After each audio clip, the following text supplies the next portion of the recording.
All right. Welcome to May's technical training meeting. Thank you guys for joining. Hope you're all doing well, especially with the pandemic and everything that's going on. On the screen is the agenda for the meeting today.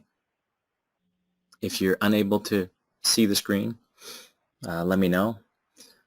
But I'm just gonna, we have a short list. So under training opportunities, I still have listed here the Energy Out West conference in August. Haven't heard if they're making any modifications to that, so I was gonna leave that on. They're looking into virtual.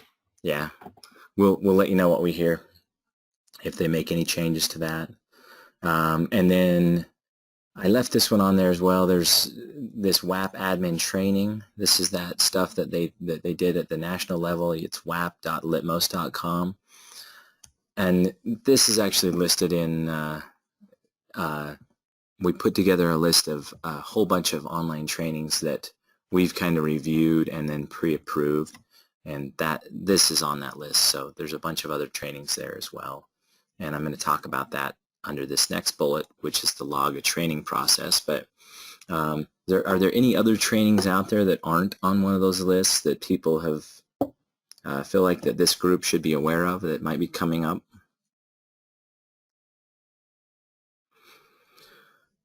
I feel like we do have a fairly comprehensive list right now, but anyway, so that's, hopefully the list that we've put together is a good resource for you guys right now, where if you have some downtime or if you have some things that you've been wanting to learn and improve your skills on, hopefully that's a good resource. I did want to talk about the process of that log a training process on a couple of slides, and I'll kind of just start out with that, and then we'll jump into the main topic. But before I go to that slide, just under new business, I've got that our next technical meeting will be June 2nd, so that'll be the first Tuesday in June. And then for the last couple of years, we've held a meeting to basically help each agency get their setup library ready for the next program year. And so I plan to do that also in June. Last year we had kind of some weird changes where we actually lengthened out the life of a measure, so it was important to have somebody from every agency there. The year before that was kind of the first time in a while we had done it, so we wanted to have everybody there. This one, I'm going to send out an email to all the coordinators. If you feel like you've got it under control, you're welcome to, you don't have to attend that meeting, but I was thinking about holding that on June 3rd, so it would be the first Wednesday in June at 8 a.m. It'll probably be about an hour and a half to 2 hours tops, and just looking for one person from each agency to join to make sure we're getting the setup libraries set up properly. We'll have the fuel libraries for next program year, and we'll go back through how to lengthen out the life of the measure and things like that and make sure we're all ready for next year. So if anybody's aware of any major conflicts with June 3rd, just shoot me an email offline, and if we need to, we'll look at a different date. But I'll be sending that email just to coordinators, and then coordinators, if they'll decide, who will attend that meeting, I would appreciate that. Any questions or anything else that we need to bring up before we jump into? I'm going to go through this training process, and then our main topic today is some changes to the guidelines, section B9. So is there anything else though before we get into that? All right. I think a lot of you are aware of how to log the trainings that you're doing, but I wanted to talk about it in case there are any who have not heard, because this is kind of important. So because of the pandemic, we are spending a little more time doing some online trainings, and we felt that it may become very important for us to have kept track of all of those trainings that we did at some future date. So we built a process, and we put that process onto each one of your agency's WAP reports pages. if you're not familiar with WAP reports, all this is a Google spreadsheet, and your coordinator has access to this. And if you need access to this, then you just need to talk to your coordinator, and your coordinator can decide whether they want to give you access, or they may have somebody at your agency that they've assigned to do this stuff, and they'll have you report to them. So that's really whatever works best at your agency. But on the right-hand side of your WAP reports, we've added these 4 purple buttons, and they are to help in providing the resources that I was talking about. That we put together a list of pre-approved trainings that we're aware of. That Litmos was one of them. There's a whole bunch of things on there. And then also, if you guys become aware of any trainings out there that are not on the pre-approved list, then you can submit a request to get that training approved. So you just click on this link, go through the form. The form's going to ask you, like, who it would apply to and how long the training is and things like that. But if you fill that out and submit it, we'll review it, and then if it looks like something that would be valuable, we'll go ahead and approve that. But what I wanted to talk about and make sure that everybody out there is doing is that you're logging your trainings. So the logging the training process, it has a couple of steps to it that basically make it to where if you have been doing a bunch of trainings and you haven't logged them, it's going to be very difficult for you to go back and log them. So make sure that you're logging them like right after you finish your trainings. And this is why. I'm going to step through the process real quick and show you what you'll run into. So if you click on the log the training, it's just going to take you to a Google form. You got to put your name, your agency, and a few other things. And then when you get into the process, it's going to ask you to select what type of training it is. It's either going to be from that pre-approved list, or if you submitted a case-by-case training request, then you'll click that and it'll bring up the list of all of those. I wanted to make mention that if you just barely got your case-by-case approved, the code that I used in this process, it basically refreshes every hour.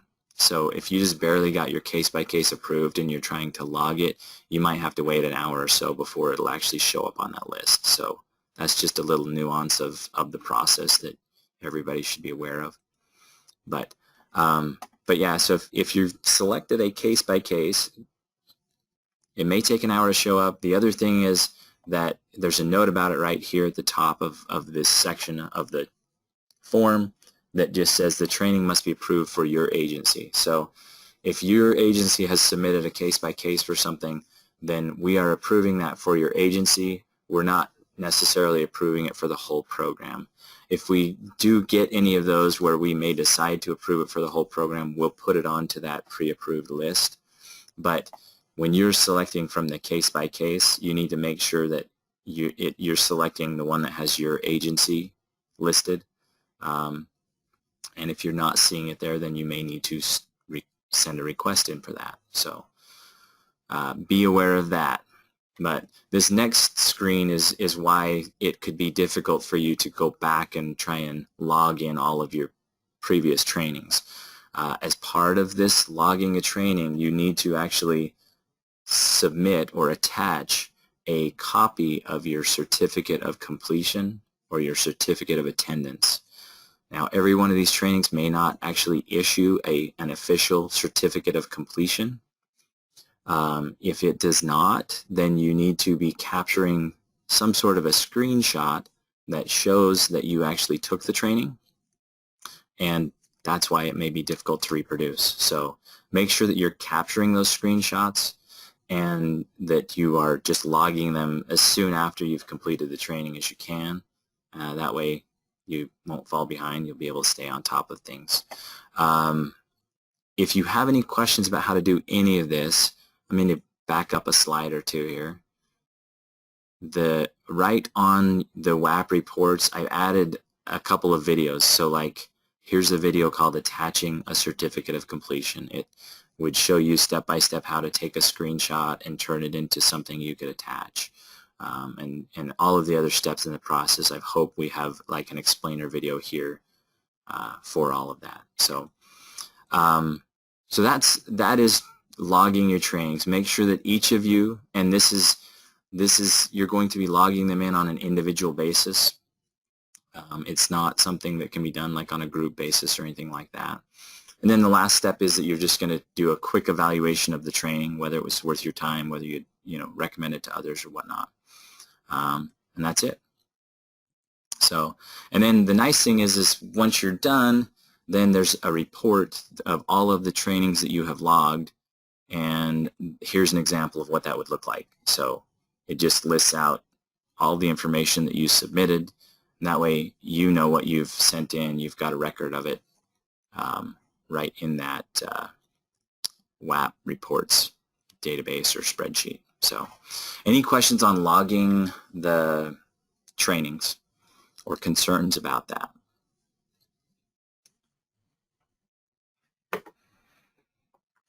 All right. If there are no questions, I'm going to jump into some guideline changes. And basically, these are changes that were made to section B9 of the guidelines. And the majority of them, the majority of the changes were actually based on the Weatherization Program Notice 19-4. So this is a notice from the Department of Energy, and as you can see, the subject of it is revised energy audit approval procedures. Every 5 years, we have to basically go through a process where we reapply to have our energy audit approved. We're not just because DOE made the NEAT and the MIA audit doesn't mean that we can just use it without any other steps being taken. We actually have to show them how we use it. We have to give them examples of audits and things like that. And we have to show them all of our guidelines that are associated with using it. So section B9 is our guidelines. Section B9 basically lists out everything an auditor is supposed to be doing. Anytime there's something specific that they're supposed to be doing with the audit, it's all listed in section B9. So as I went through that process, there were a few clarifications and changes that DOE provided in this 19-4 that needed to be included or put into our section B9 in our guidelines. So I want to walk through those and basically, make sure that everybody's aware of what those changes are and how they will affect them. So this is audit stuff, but this is going to affect the auditors and the QCIs. QCIs need to understand clearly how these changes affect them when they're QCIing a job and when they're reviewing an audit.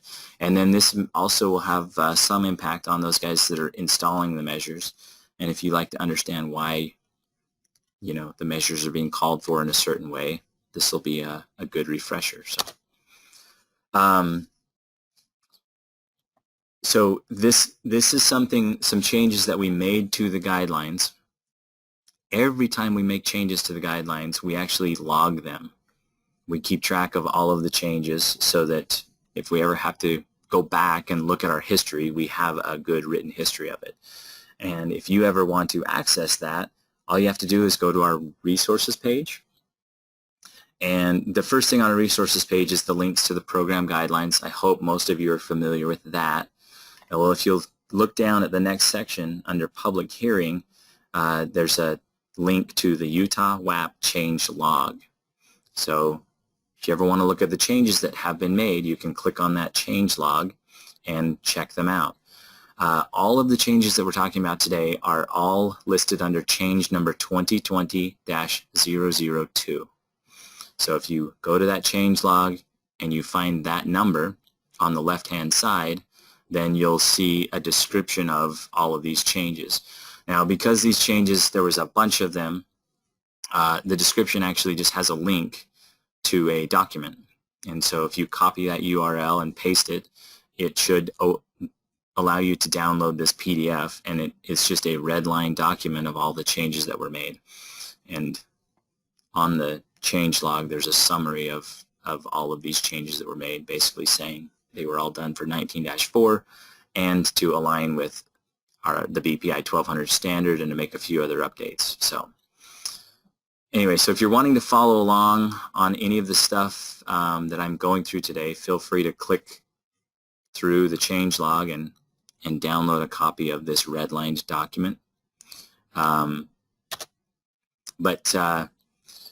With all of that as an intro, I'm gonna get into some of these changes. Now, the stuff on the screen, basically I made all of the changes and tracked the changes with Microsoft Word, and Microsoft Word basically tracks the changes in red. When you're deleting something, it'll put a line through it. So this stuff right here was deleted from our guidelines. And then the stuff that is in red and is underlined, that is the stuff that was added to our guidelines. So hopefully that will help some of you to understand what these changes are. And then the black lettering is just stuff that was not affected at all. So the first change I want to talk about, it was kind of a big one. DOE actually clarified that clarified some guidance about our cherry picking, or as it says here, measure prioritization or measure skipping. And so this one, I actually have like 4 or 5 slides that go to this. It's kind of a lot. I'm going to read through these slides, and then at the end I have a slide that kind of summarizes it and puts it all together. So starting here, this is in section B9.3 of it's titled Energy Audit Prioritizations. And the first thing is just measure prioritization. So, and a lot of this language that was put in was a direct cut and paste right out of 19-4. Basically, we've used, wherever I could, I used DOE's language instead of our own language. That way it's exactly in line with what they want and what their intent is. So our guidelines will now say this. They say each dwelling should be evaluated for all eligible measures that cannot be installed. Sorry, that can be installed. The energy audit will determine the optimum set of cost-effective measures and will prioritize them in the NEAT MEA recommended measures report in order of cost effectiveness. Once approved, all measures must be installed in the unit in the order of cost effectiveness. So that's DOE's language. Basically, we're going to evaluate a home for every measure that it might be eligible for. Once we've put together our list of approved measures, once we have finalized our list of recommended measures, we're going to call that approved. And now we need to install all those measures in the order of cost effectiveness. So that's just to get us out of the gate. Now we need to talk about what happens when you have something come up where you may not be able to install one of those measures. So DOE has this definition, measure skipping. And first off, they say measure skipping of cost-justified major measures is not permitted at any time.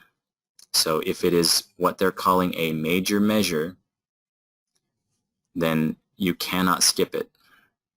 And they'll go on to explain what you do if a client refuses that measure. So under measure skipping is defined as follows: not installing in order of decreasing savings to investment ratio, the cost justified energy conservation measure, ECMs, and related incidental repair measures, IRMs, included in the work scope produced by the NEAT MEA audit tool. So basically, measure skipping would be that there's a measure that the audit recommends that you install and you choose to not install it for some reason. That would be measure skipping. And measure skipping is not allowed if it's a major measure. That's what it's saying. And then this is the part that was I'm really grateful that they finally put this in writing. They've given us a definition of a major measure. And it says it's defined as follows. It says a high priority measure which, if skipped, would result in partial weatherization of a unit. Major measures are as follows: air sealing, duct sealing of ducts outside the thermal boundary, attic insulation, wall insulation, and floor or belly insulation. So a major measure is air sealing, duct sealing, insulation. Be careful not to oversimplify that, but hopefully that will help. It's air sealing, duct sealing, insulation measures. Those are your major measures. Anything else could be considered a minor measure. And basically, a client could refuse a minor measure under certain circumstances, and you could still weatherize the rest of the job. But these major measures would be you do not pass go. You basically go directly to jail, right? And this is, you stop work right there, and we can't proceed if the client refuses these measures. So the next screen actually goes through each of these scenarios. So this, and again, as you can see, this is all new language, and all of this language came right out of the program notice from DOE. So the language says alterations to prioritized measures. Alteration of the cost-justified prioritized recommended measures list must be addressed in the following ways. And then they have, so if you have funding limitations, this is how you would address them. If you identify that the measure cannot be installed prior to work beginning, this is how you would address them. If you have inadequate training, this is what you do. If you identify that the measure can't be done after the job has begun, then this is what you do. So I'm going to read through each of these. Funding limitations. I can't think of an instance where we've run into this, because we usually don't bump up against our per unit average. But if you ever had a situation where we were running into that issue, then here's some guidance from DOE on this. So basically it says if all funds available to be spent on the job will not cover the entire work scope, then measures may be removed from the audit, starting with the lowest SIR measure and then working your way up the list from there. And then it says the package of measures must remain overall cost effective. So now we're talking about the cumulative cost. So if you did have to start taking measures off the list, you have to watch your cumulative cost to make sure that it's still cost effective, or the job would have to be deferred. It also says necessary health and safety measures may not be removed from the work order. However, the ECMs, the energy conservation measures, could be removed under these circumstances. If you run into that, just because we haven't dealt with that before, you'd want to reach out to the state for some guidance on that. So, but anyway, that's the guidance DOE has given us on that. The next one is if you identify the situation or that a measure can't be installed prior to work beginning, and this is where we would prefer that you identify that. This means that you've had really good client education, you've had a good conversation with the client, and through that process you identify that they have a concern about one of the measures that you're going to install. And so this is what DOE says to do. It says client education is important to inform a client of planned measures and material use. Resistance from a client to install any measures and or materials planned as a result of an energy audit directed work order or priority list, which we don't use, should be addressed with either additional education and or rerunning the energy audit with a different but acceptable material to determine if the substitute material is cost-effective. If no cost-effective option for the material can be identified, the auditor should again explain and discuss the situation with the building owner or occupant. If the building owner or occupant still declines a measure that is not defined as a major measure, so they're going to decline a measure that's not a major measure, the auditor must include in the client file a comprehensive justification, including background, source documents that support the decision to skip a specific measure. And then it says all other measures must be installed. If the auditor cannot assess or access background source documents that justifies the building owner occupant's decision to decline a measure, or if the measure is defined as a major measure, then, sorry, I've got a black bar in the way. If it's defined as a major measure, then the situation must be fully documented in the client file and the job must be deferred due to client refusal. So what that's saying is, if it's a minor measure, then you document it and you can carry on with the work. If it's a major measure, then you have to document it and you have to defer the job. So you've identified that the client refuses a measure before we've ever started work. If it's a major measure, air sealing, duct sealing, insulation, then you just defer the whole job. You basically say, well, we can't weatherize your house unless you'll allow us to install that measure. And you defer the job. Next one is the inadequate training. This one's kind of a side note, but it's interesting that DOE included this language, and it's important that we understand it. I haven't ever seen us do this, but it says a lack of training is not an allowable reason to skip measures. Standard procedure should be to postpone jobs requiring priority measures that cannot be installed due to lack of trained staff until adequate training is acquired. So a lack of training would not be a reason why you couldn't install a measure, and specifically they said a high priority measure. So just FYI, you'd just have to postpone the job until your staff was ready or until you had hired new staff that could do that. So, and then this last one is if you identify this measure after the job has begun. So we're in process, we've already installed some other measures, now what do we do?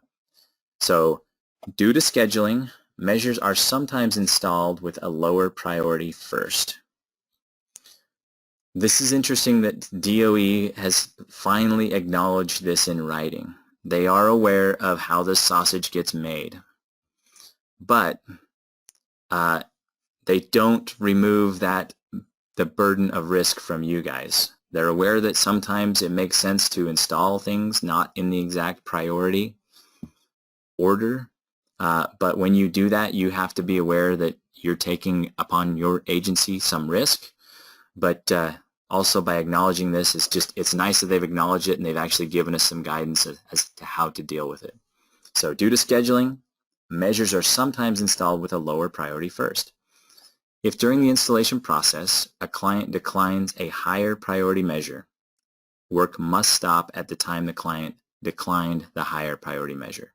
So say you've already installed a few other things, but now the client came in and declines the higher priority measure. It's not the end of the world. It just simply says no further installation is allowed, and the job must be inspected by a QCI and closed out as a completed unit.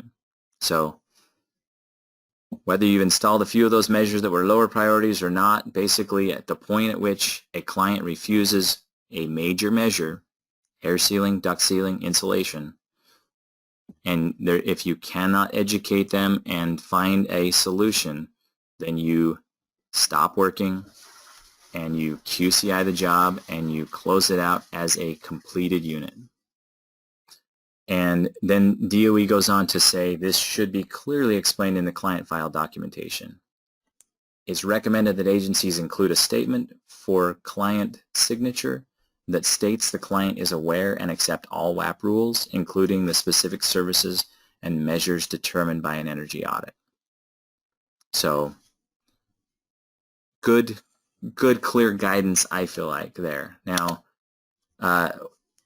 this last screen, basically, this is all the language that was already in our guidelines. And because DOE gave us this definition of a major measure, we're now using this term of minor measures. So declined minor measures. And this is really kind of a restatement of what was just up above on the last screen. But declined minor measures, if a client declines a measure that is not a major measure, appropriate client edge should be used to attempt to eliminate the client's concern. If after explanation and discussion the client still declines the measure and the auditor deems the reason for declining the measure as legitimate, the auditor should complete all other weatherization measures and include in the audit file a comprehensive explanation of the rationale for skipping the specific measure. If the auditor deems it's not a legitimate reason for declining the measure, the situation must be fully documented in the client file. And I thought I had some language that you could actually, yeah, basically if it's not a legitimate reason and you have a concern that it really should be installed, you'd want to document that and explain why. And it, you could have a deferral or something like that going on. And then we had some examples of legitimate reasons of declining and added the word minor measures. So like an exterior door, if the client doesn't want their front door replaced because it'll mess with the aesthetics of the home, or they have an attachment to their current refrigerator or something like that, then it's okay. They can decline those. You would just document the reasons why. So in summary, when it comes to measure skipping, which we often call cherry picking, measure skipping of a major measure is not allowed. It's never allowed. Major measures are air sealing, duct sealing, and insulation measures. If the client declines a major measure prior to work start, then you do client ed. If you can't solve it, then you document the reason and you defer the job. That's prior to work start. If the client declines a major measure after the job has begun, you do client ed. If you can't resolve it, you stop work, you document the reason, you QCI the job, and turn it in as a completion. If the client declines a minor measure, you do client ed, you document what the decision was, and you carry on. Any questions on that process?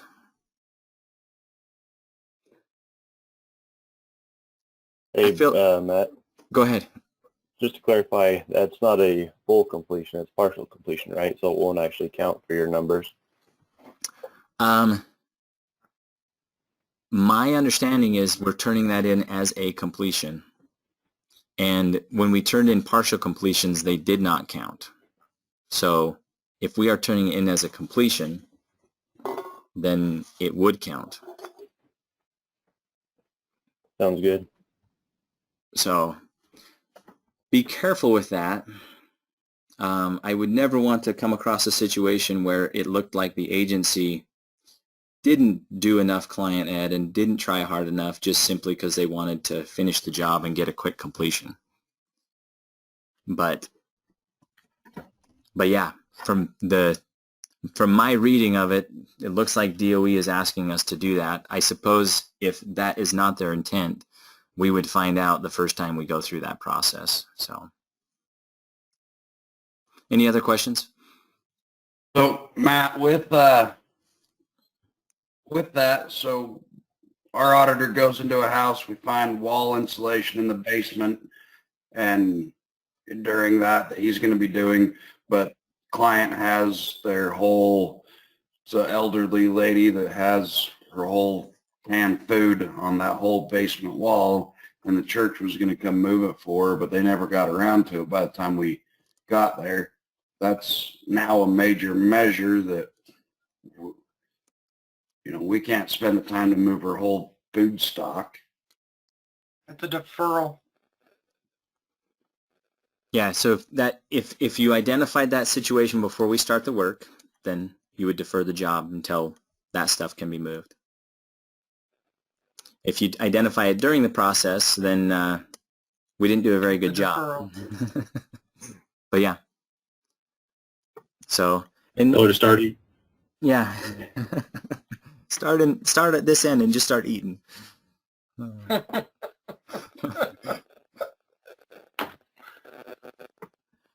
Any other questions on it? And I hope as you face each of these situations, just jump in the guidelines and read through it and think through it. And I think just like as with this great example from Mark, that like look back at the guidance, and the guidance really helped us answer that. We identified a problem beforehand, and we would just defer the job until she's ready. So. And whenever you're contemplating a scenario like this, as we're learning our way through it, don't just submit it. Talk to us. It's a phone call. It's an email. It's a lot easier than us ending up monitoring the job and having a problem, or somebody else monitoring the job and having a problem. Take the time to communicate with us, please. All right. Any other questions on this topic? Okay. The next one is kind of, let me remind myself of what I've got on this topic. Okay. So the next one I want to talk about are this section, air sealing strategy. So, so under B9.8K talks about our air sealing strategy. First off, I have added into the guidelines the term air sealing strategy. So officially it is our infiltration reduction strategy. I have started using the language, and I've noticed lots of others have been using air sealing strategy as well. Some of you might even be using the acronym because you love it. I've just simply added the term into our guidelines, so if you're searching for that, it'll be easier to find. But we're going to talk about infiltration reduction or air sealing. And I added this clarification in the first sentence because right now it basically says each audit must contain a written strategy for reducing air infiltration at the thermal boundary by 30 to 50%, and it has a period.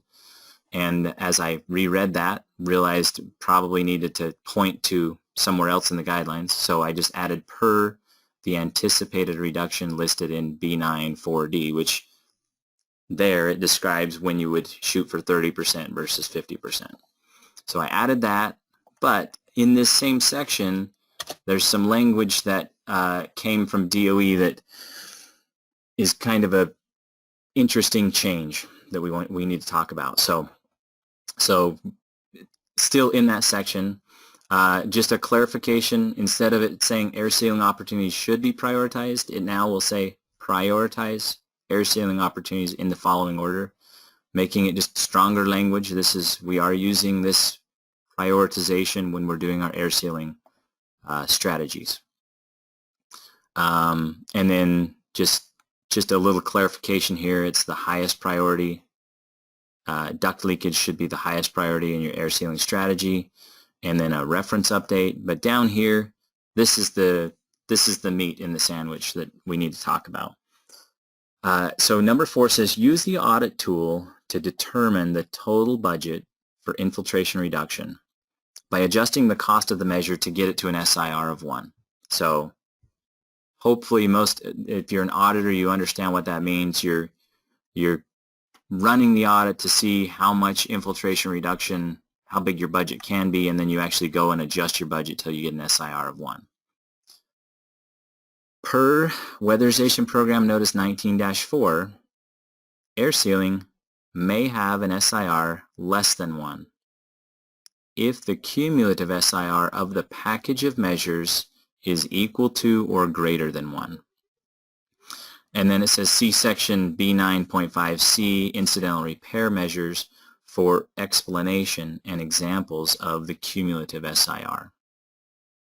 But what this is saying is that DOE will allow us to go over our SIR when it comes to air sealing, as long as the cumulative SIR of the whole package of measures still has a payback or is over an SIR of 1. And I'll show you what that looks like in an audit, but there were 2 other changes in that section. Down at number 6, it says you're going to document the air sealing strategy in the comments section of the ducts infiltration tab or on the work order. Right now the language says you have to put your air sealing strategy in the audit. I realize because the audit is not easy to copy those notes over to your work order, I've added the language that when it comes to your air sealing strategy, it's okay if you don't want to write it in the audit as long as you're writing it clearly on a work order. So that's one area where I will go look at both places when I'm looking at a file. But back to this point about the cumulative SIR. So this is what that could look like on an audit. So here's an audit. This is an example from a made-up house. So it has lots and lots of measures on it. We were using it in our class last week. Most of the homes don't have all of these measures on them, but I use this one because I have a couple of incidental repair measures, and hopefully most of you understand when you're running a measure as an incidental repair, this is something that you need to install so that you can then install an energy conservation measure. These are the two examples here. This is to add an attic access. Say you had a home that there was no attic access and you found that there was minimal insulation, so you actually need to install an attic access so that you can get in there and add insulation. So you could do that as an incidental repair. That's a good example of an incidental repair. Knob and tubes kind of our go-to example. So I put both of those on here. And when you do an incidental repair, you check the box to include it in the cumulative SIR. So it pushes them directly to the top of the list so that when the audit is adding up the cumulative, they'll be included in the cumulative.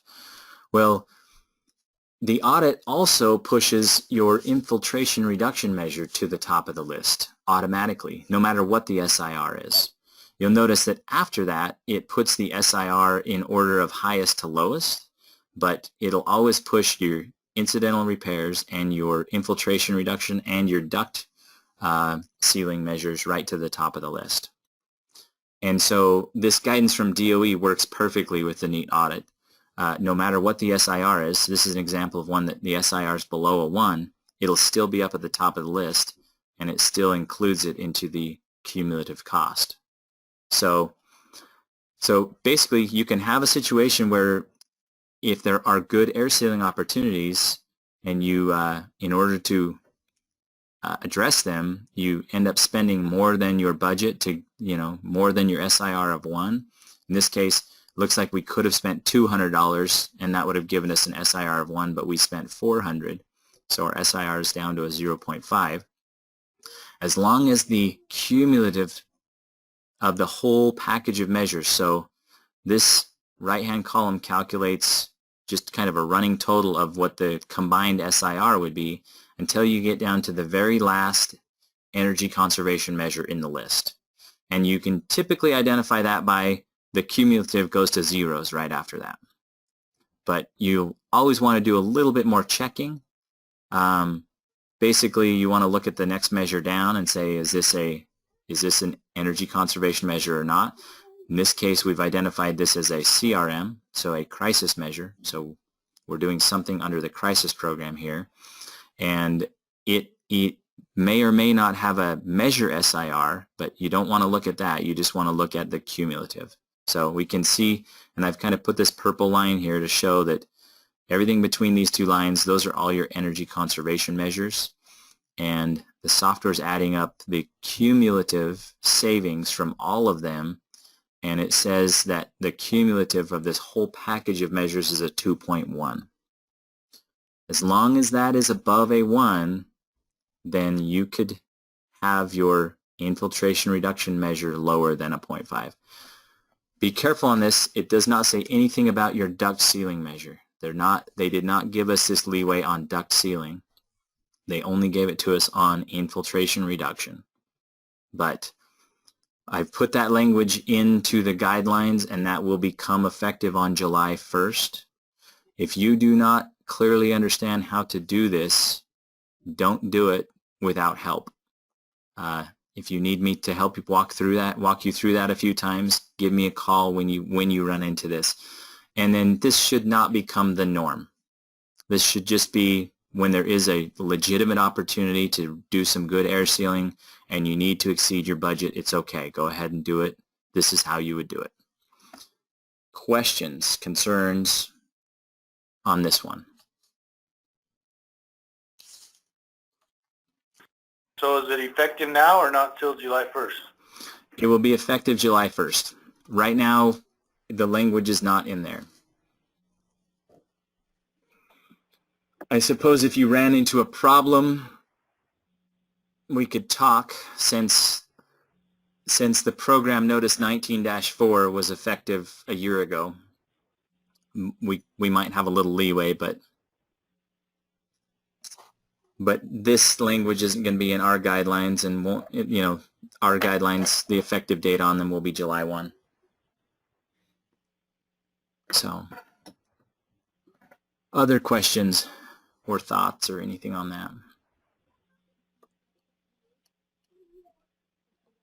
Okay. This next one is just some interesting language that DOE had in 19-4.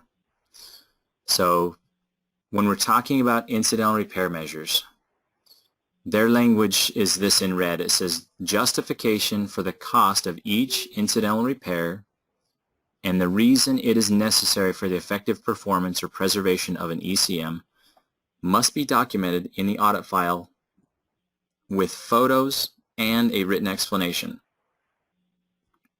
So our language was here, and our language has required that you document and justify it in the audit file, but we had never included the requirement to have photos.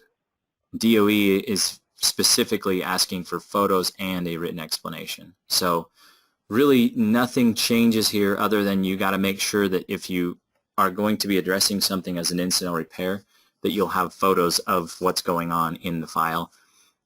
Most of the instances I can think of, you would have taken photos anyway, but auditors, you're going to have to make sure that you have a photo of anything that would become an IRM. So, but otherwise, the language we already had in here, you're already required to document and explain why, and explain how it's necessary for the effective performance or preservation of an ECM. So, in fact, I think this says right here, the comment section must include the written justification for the measure. It should indicate which ECM it's incidental to, with an explanation of how each IRM is necessary for the effective performance or preservation of the ECM. You probably can't see it because it's blurry, but down here our example is just that we're going to, this is an incidental repair for a small roof repair, and it says that the IRM is incidental to attic insulation, and it's necessary for the effective performance of the attic insulation, or to keep it from getting wet or something like that. So we've already had that requirement in there. The change here is that DOE actually wants photos as well. So anyway, so that language will be added. Those were the big changes based on language from DOE. The rest of the document, and I've jumped around a little bit, the rest of the document, there are a number of changes. Some of them are predicated on these 3 or 4 changes we've already discussed. Some of them were just some clarifications that we have, through monitoring and through our discussions, we realized we needed a little clarification. And there's a whole bunch of reference updates. There are a bunch of these little points that I would like to go through, and I know we won't have time today to get through all of them, but I'm just going to continue on for the next few minutes and cover a few of these, and then if there is enough left over, we'll decide whether we want to do them next time, or if we want to just let you guys take the time on your own to go through these changes if you want. But anyway, the first change was just to the first, like, this is B9.1, Certified Energy Auditor. So this says training audits must be reviewed by a certified energy auditor. While auditors in training are allowed to conduct energy audits, all energy audits from WAP completions are conducted by an auditor in training must be reviewed by a certified energy auditor. The energy audit review checklist form, and then it says see NEAT audit on the WAP resources webpage. So you'd go to resources under the NEAT audit section, and then down there in the red box, that's where you'd find this form. So it says you need to use the energy audit review checklist form or similar should be used to review this and should be included in the audit file. So if you're an auditor in training, it's okay for you to go out and run the audit. but after you're done, a certified energy auditor must review your audit and they must sign off on it. Use this form or similar, and the form has to be included in the file. You may recognize this form. This is the same form that a QCI should be using to review an energy audit. If you happen to be a QCI and an energy auditor, there's no need to have two of these forms in the file. You can review that for both purposes.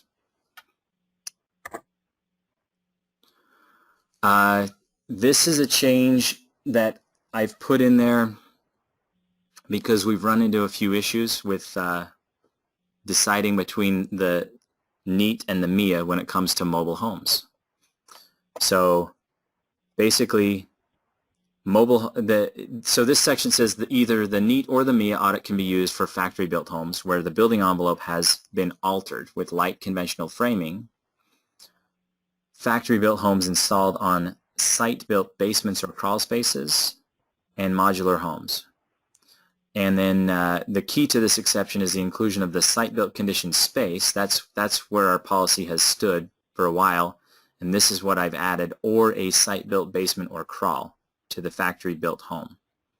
So basically, when you're trying to decide whether you're using the NEAT or the MIA, it's always been based upon whether they added some site-built conditioned space.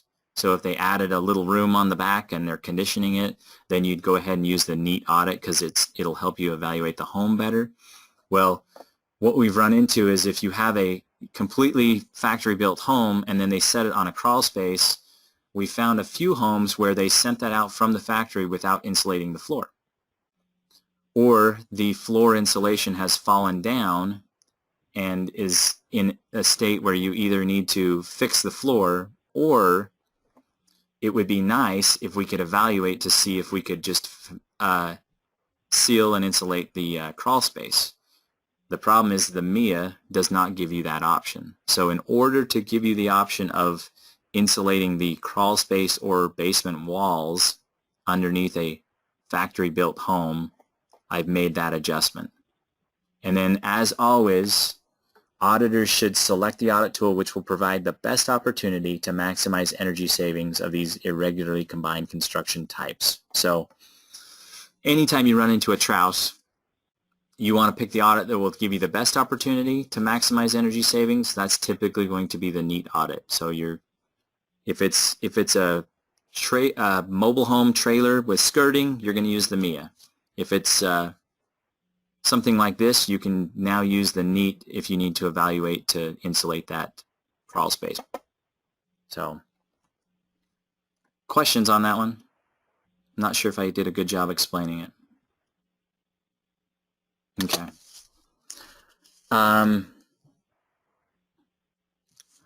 This is just a clarification, getting rid of attachment number 7 and calling it what we've been calling it, which is the library measures settings worksheet, and giving it a proper reference.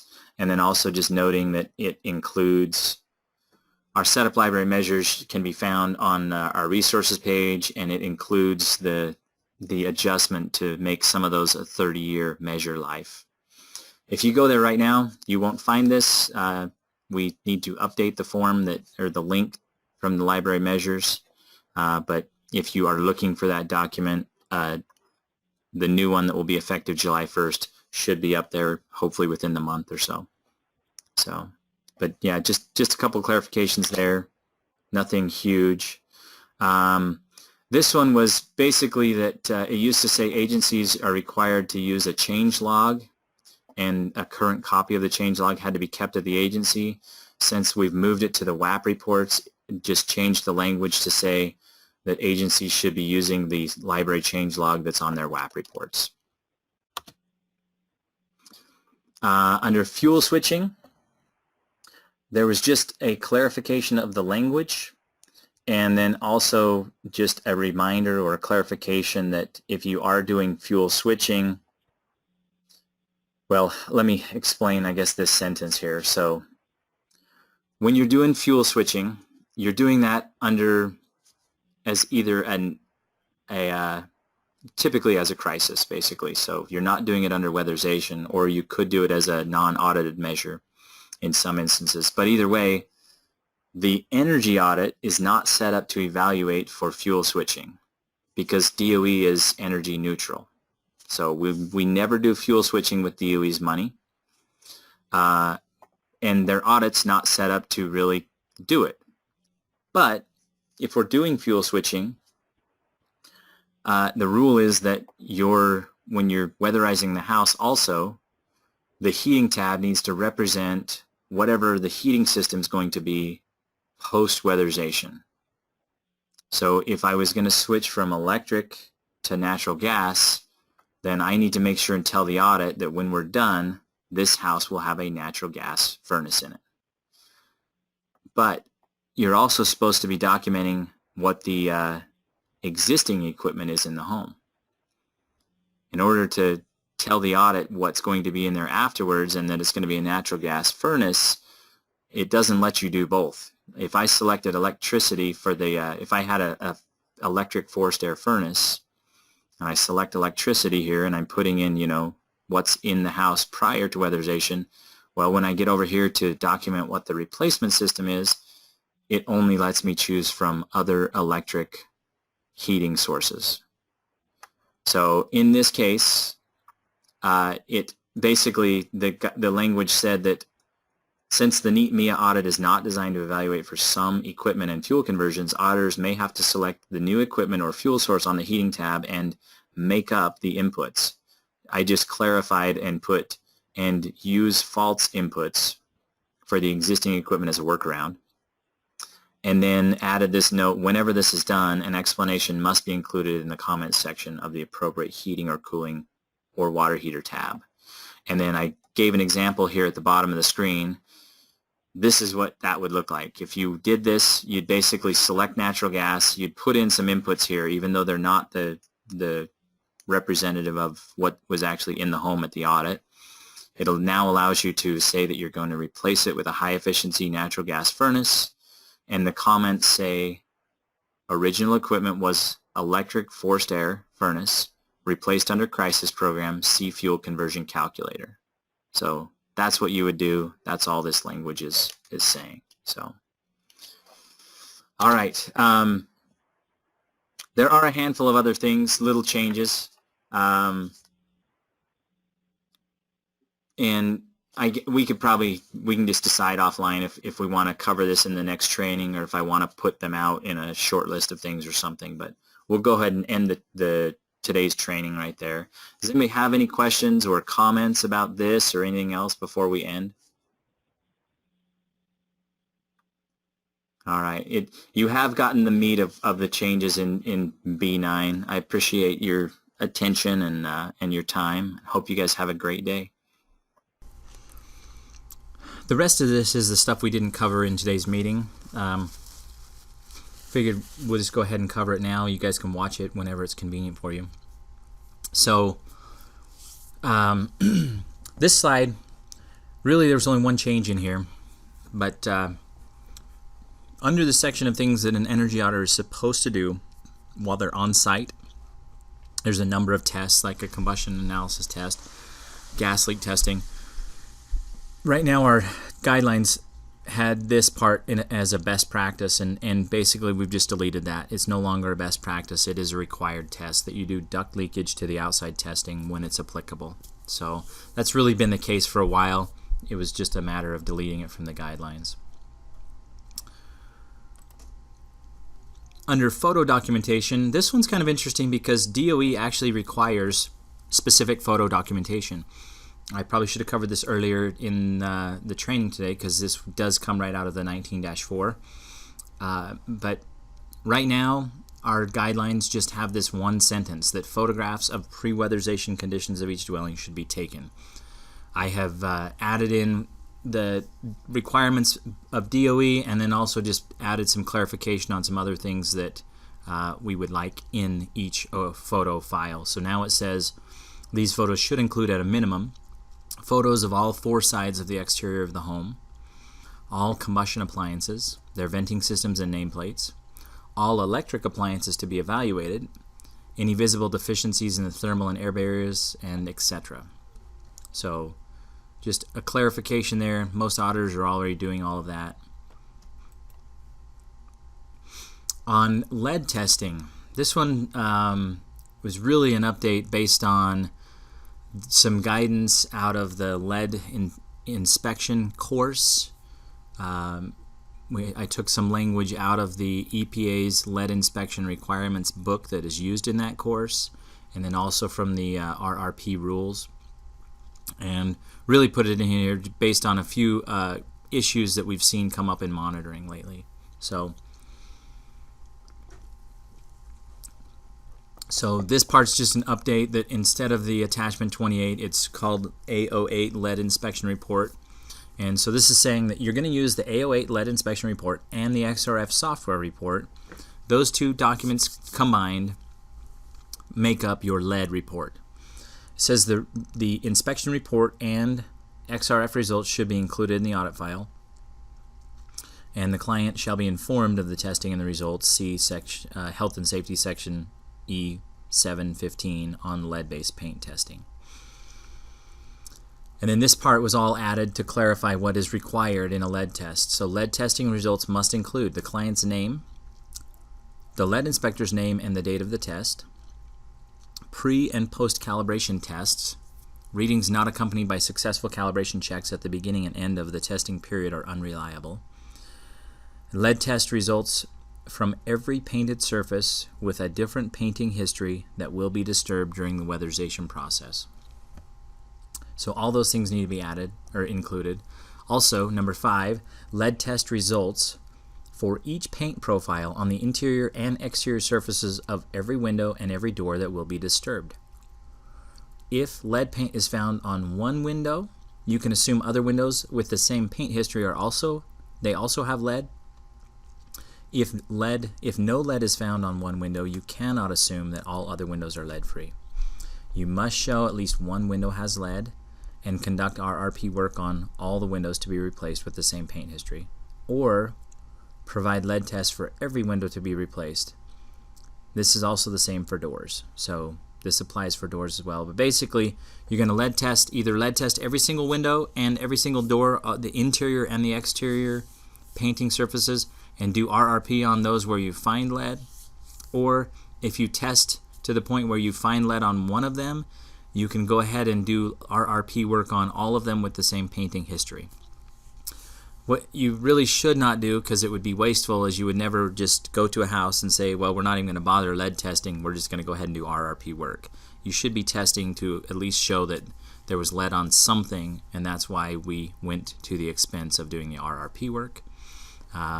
But the flip side of that is more important, that basically we don't ever assume that the windows are lead-free. You have to test and treat them accordingly. Number 6, must clearly document the location and surface of each lead test. This is one where we've had a lot of issues, especially on this year's monitoring. We need to get better at this. So it says including a description of the room, component, and substrate of each test. Any identification by number or shorthand should coincide with a diagram or site sketch. Basically, your lead test should include a site sketch, and the lettering or numbering that you have diagrammed on your site sketch could be used on your XRF to clearly identify the location of each test. So you could have window that you've labeled window number C, and on your XRF you would identify it as window C, and you would do an interior test and an exterior test, or you would do an interior casing, interior sill, whatever you need to do to test all of the different painting histories. So, but we need to get better at more clearly identifying that. This next one was under our section for 4 measure types. We still have 4 measure types in the weatherization program. I've just added a note that we have a 5th measure type, which is a crisis measure, or a CRM. And that may be noted on a weatherization audit when a crisis measure will be addressed under the crisis program is identified during weatherization. So this picture over here shows that basically we may be weatherizing the home. We've identified they are a crisis qualified client. We identify a crisis opportunity and we address it. If it is something like heating that, because we're addressing it, we also need to account for that in our audit so that we calculate our heating base loads accurately, then we're going to have to document that our post-weatherization heating system is going to be a new furnace that was covered under or addressed by the crisis program. So we're going to put it on the audit as we showed earlier in the training, but we're going to identify it as a CRM, clearly indicating that it was replaced under a different program, under the crisis program, not under the weatherization program. And then in keeping with that, I've just gone through the rest of the weatherization guidance, section B9, and added some other updates or references to where other measures could be addressed as a crisis measure. For example, heating says heating replacement as a NAM or a crisis measure. And then it goes on to explain how, explain about that. But basically you would look up the crisis policy, and then the heating system should be replaced as a NAM or a CRM. There's 3 or 4 references like that throughout the changes in B9. Under walls,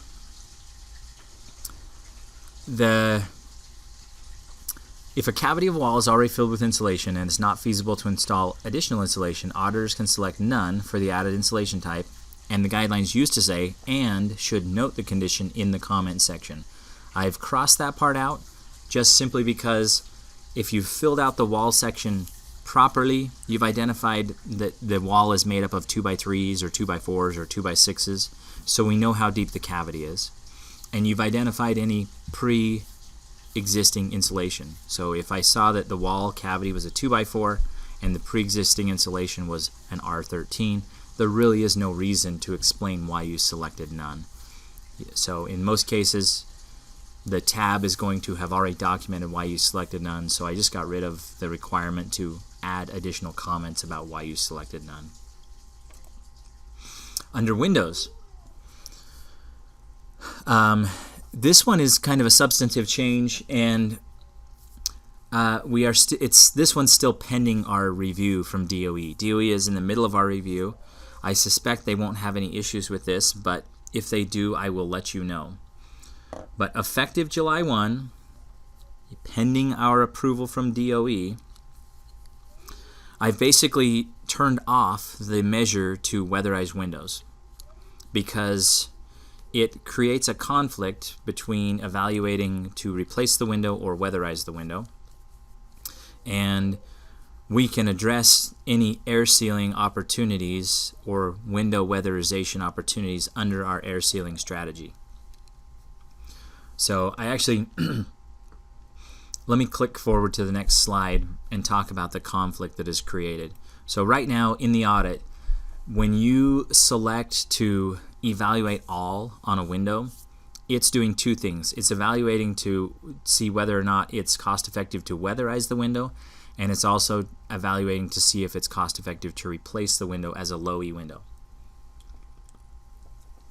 But what does the audit do when it has to choose between one option or another?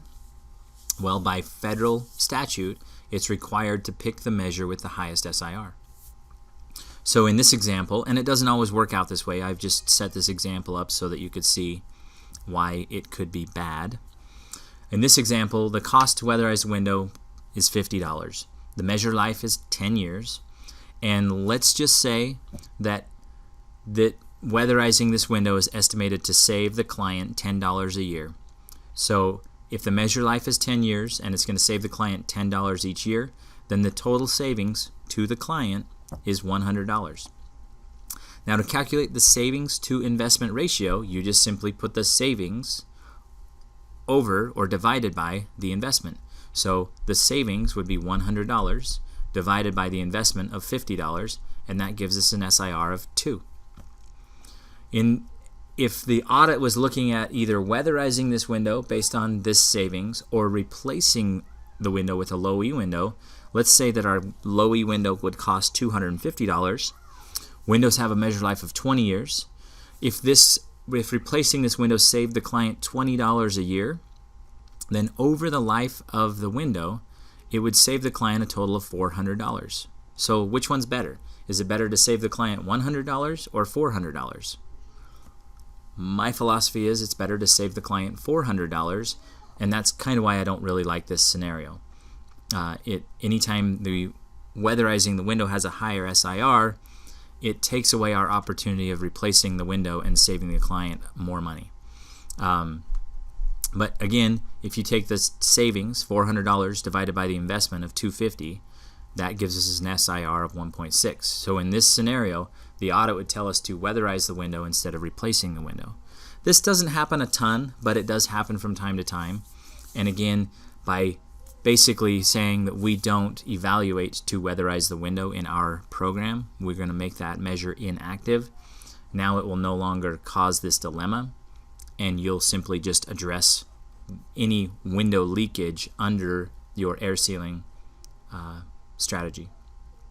So back to this slide, I had to change a little bit of language in the guidelines to account for the fact that we're changing, and I changed on our setup library measures and made that measure inactive.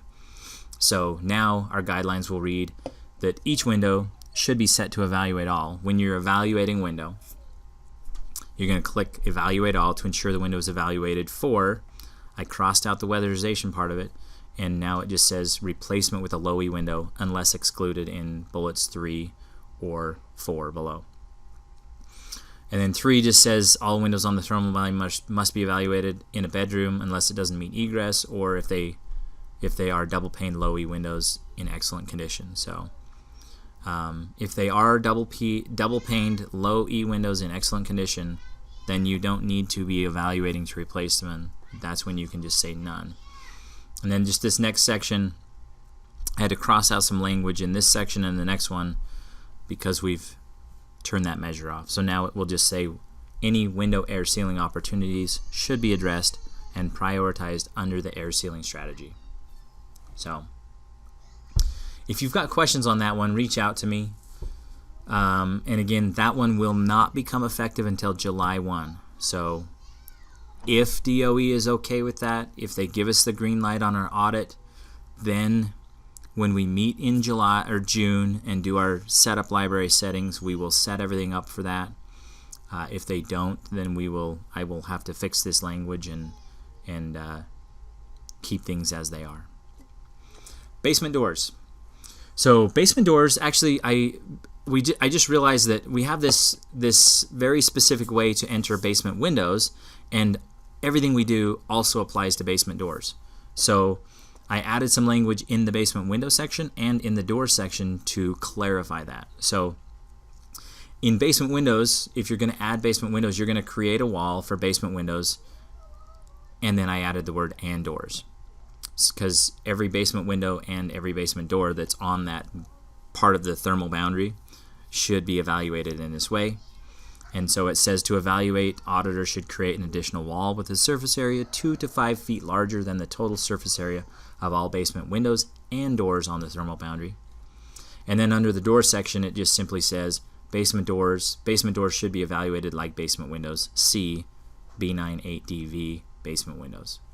So most auditors had already put those two things together and had been doing that. I just fixed the guidelines to clearly explain that that's what they're supposed to do.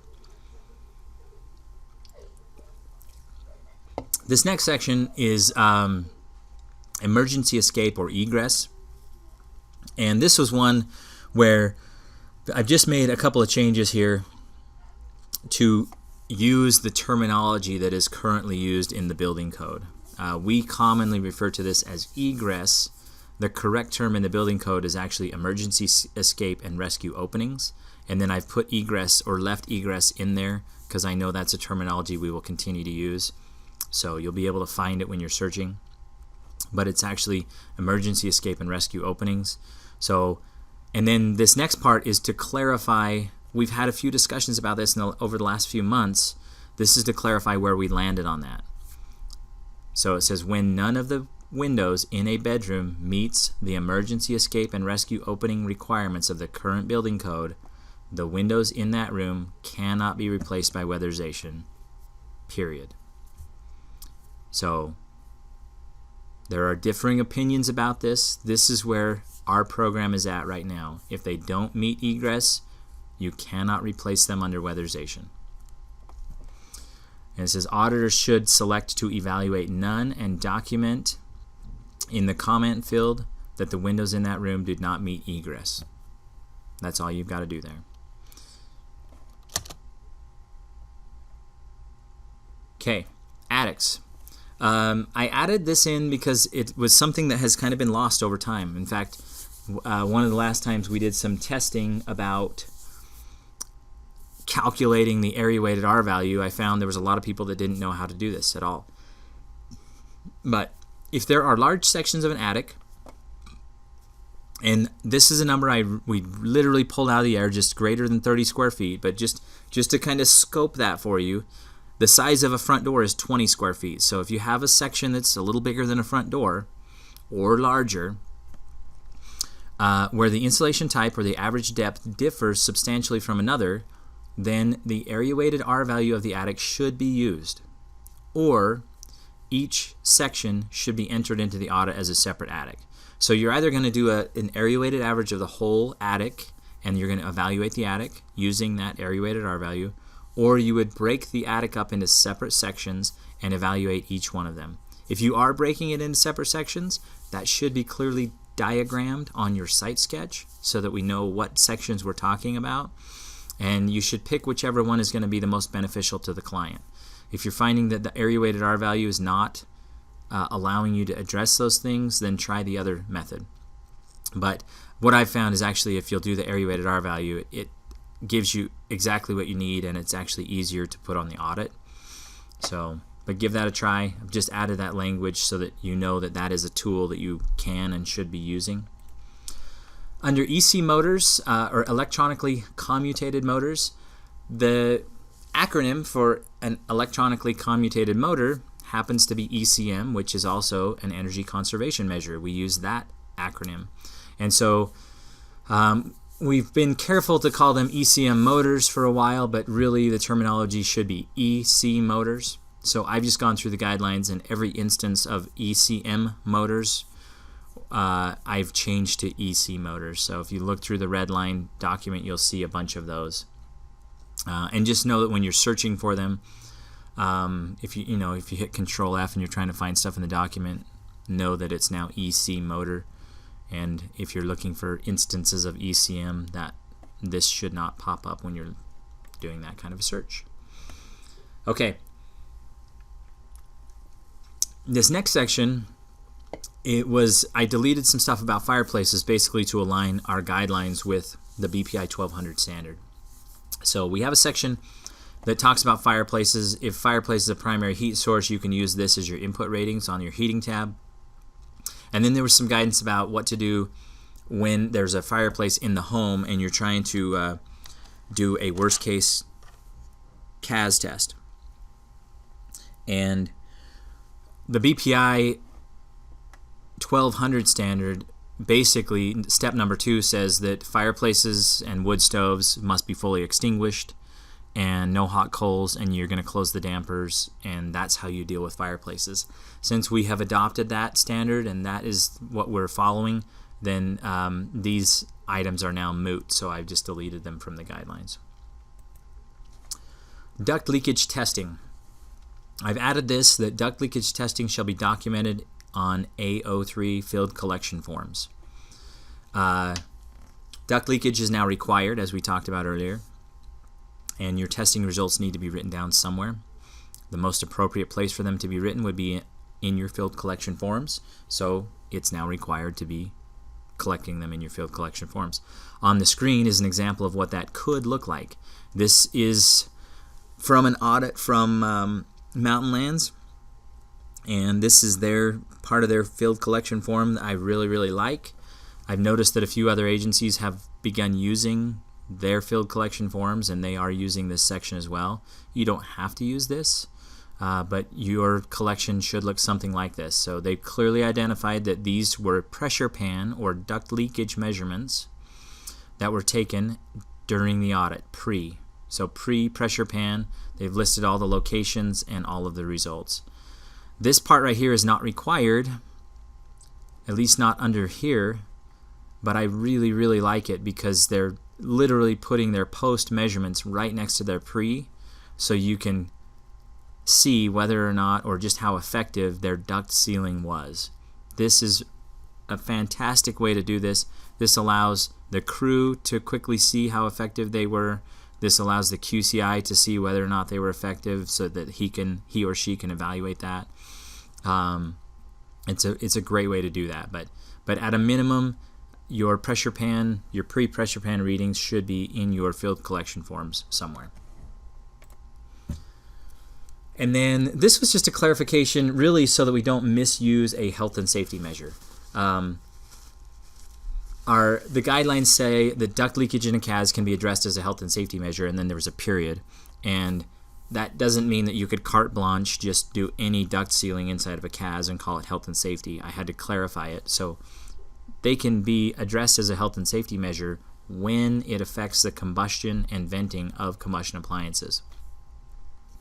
And then a reference to see the health and safety section, E7.8, combustion gases. So just a clarification there so we don't make any mistakes. Prohibited duct leakage methods. So when you are evaluating for duct sealing in the audit, you check this box. This drop-down menu appears, and when you click the drop-down, in the NEAT there are 3 options for duct sealing, and in the MIA there's actually 4 options for duct sealing. In the NEAT it has these 3 options. In the MIA it has all 3 of these plus pressure pan. And so you can use in the MIA, you can do duct blower or duct blaster measurements or pressure pan. In the NEAT you can only do the duct blower measurements to evaluate for duct sealing. These other 2, as it now explains in the guidelines, are prohibited. It says the following are prohibited duct leakage evaluation methods. They're prohibited because they have a high margin of error, and there are some programming issues with the Weatherization Assistant version 8.9 that the developer has no plans to correct. So the whole house blower door measurements and the blower door subtraction measurements are not allowed. I think everybody clearly understands that. Just simply put it in here as a point of clarification, and also it helps me remember to cover it when we are going through everything on our trainings. But anyway, so we've just documented it now. The next one is a point of clarification. We've had a lot of discussion about refrigerator energy consumption, and I've just added a sentence that a refrigerator cannot be replaced unless it is listed in the NEAT MIA audit refrigerator database or it has been metered. Those are the only 2 options. If it's not in the database and you did not meter it, then you cannot replace it under any program, basically. So make sure you're doing one of those 2 things. This is an example of the database. That's when you're selecting existing equipment. If you select the make and the model number, and you can find the model number in this list, then that is the information you needed for its consumption, and you can evaluate to replace it. If you cannot find it there, then you have to be metering it, and you should be putting metering minutes in down here and calculating that, and then evaluating against a replacement fridge. So, and then the last change, substantive change, was just this. Under lighting systems, a couple of years ago, because these light bulbs would actually pay back, I changed the audit to say that all incandescent bulbs in use for 1 hour or more each day should be evaluated for replacement. But that's actually contrary to the federal guidance and to our some of our rebates. Those 2 things actually require it to be 2 hours. So making a change here so that it now reads that all incandescent bulbs in use for 2 hours or more each day should be evaluated for replacement. And then also a clarification that when you are evaluating them in the audit, the auditor actually has to go and adjust the wattage of the replacement bulb. So it says to evaluate to replace lights with LED bulbs, the CFL size or watts field on the lighting system tab must be adjusted to reflect the wattage of the LED replacement bulb.